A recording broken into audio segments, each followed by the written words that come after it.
Assalamualaikum warahmatullahi wabarakatuh. Selamat datang di channel Tas Tuti Tuti Kelas. Di channel ini, saya akan membahas berbagai macam produk pembelajaran yang akan membantu siswa memahami materi atau konsep-konsep di dalam setiap pembelajaran. Produk tersebut contohnya peta konsep, mind map, video animasi, komik, game, dan lain sebagainya. Untuk kali ini, pembahasan saya akan dimulai dengan mencari perbedaan antara peta konsep atau map konsep dengan mind map atau peta pikiran. Mengapa ini perlu dibahas? Sebab masih ada siswa yang beranggapan bahwa mind map adalah peta konsep. Padahal antara map konsep dengan mind map adalah dua hal yang berbeda. Coba kita perhatikan, sejak dari definisi atau pengertian, karakteristik, manfaat, teknik pembuatan, bahkan tampilan produk akhir sama sekali tidak ada kesamaan. Baiklah, kita mulai membahas tentang pengertian peta konsep dan mind map. Peta konsep adalah bagan skematik untuk menggambarkan suatu pengertian konseptual seseorang dalam suatu rangkaian pernyataan. Menurut Buzan, sedangkan mind map adalah metode untuk memaksimalkan potensi pikiran manusia menggunakan otak kanan dan kiri. Selanjutnya, kita perhatikan karakteristiknya. Bahwa peta konsep memiliki karakteristik yang pertama, kesahihan proposisi, diindikasikan garis penghubung antara dua konsep. Karakteristik yang kedua adalah hierarki. Pada peta konsep digambarkan dari konsep paling umum yang diletakkan di atas ke konsep paling khusus di bawahnya. Kemudian, karakteristik yang ketiga, adanya ikatan silang yang menghubungkan antara dua konsep yang berasal dari segmen yang berbeda. Dan karakteristik yang terakhir, pada peta konsep terdapat contoh-contoh yang biasanya disimpan paling bawah dari sebuah peta konsep. Kemudian sekarang kita perhatikan mind map.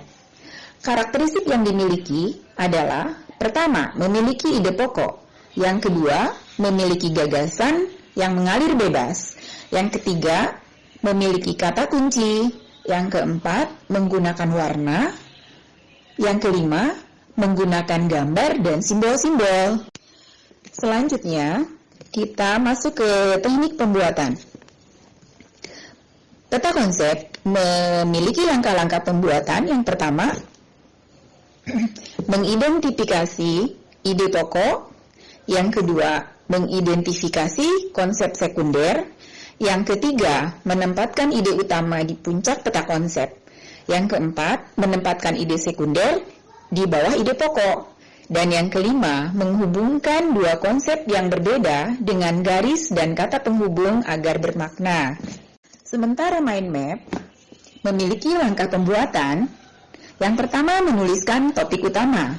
Yang kedua, memilih atau membuat simbol atau kode. Yang ketiga, memilih kata kunci untuk menghubungkan cabang.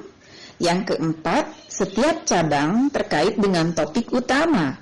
Yang keenam, buat garis atau cabang yang sama panjang dengan katanya.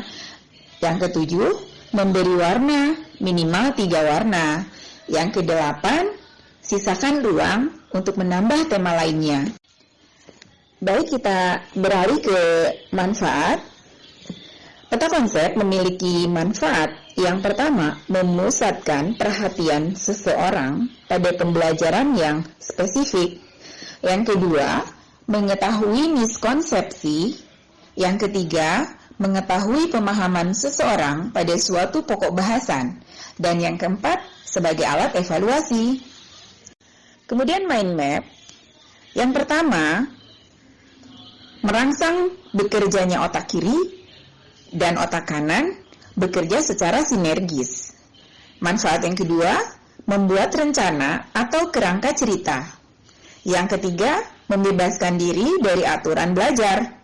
Dan yang keempat, meringkas isi sebuah buku. Kita sudah sampai kepada perbedaan terakhir, yaitu suatu bentuk produk dari peta konsep dan mind map.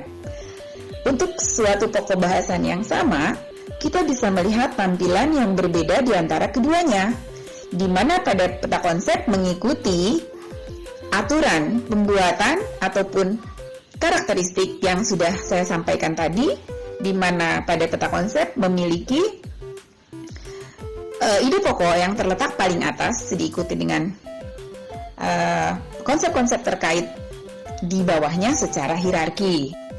Namun berbeda pada mind map, kita bisa melihat produk akhir dari sebuah produk mind map tentang materi virus corona, di mana ide pokoknya berada di tengah dan memiliki cabang-cabang yang mengelilingi dari ide pokok tersebut.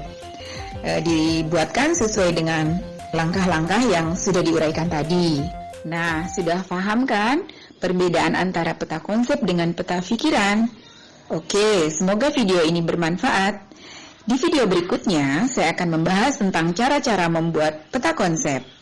Terima kasih sudah menonton. Jangan lupa like and subscribe dan tekan lonceng untuk mendapatkan video-video berikutnya. Salam!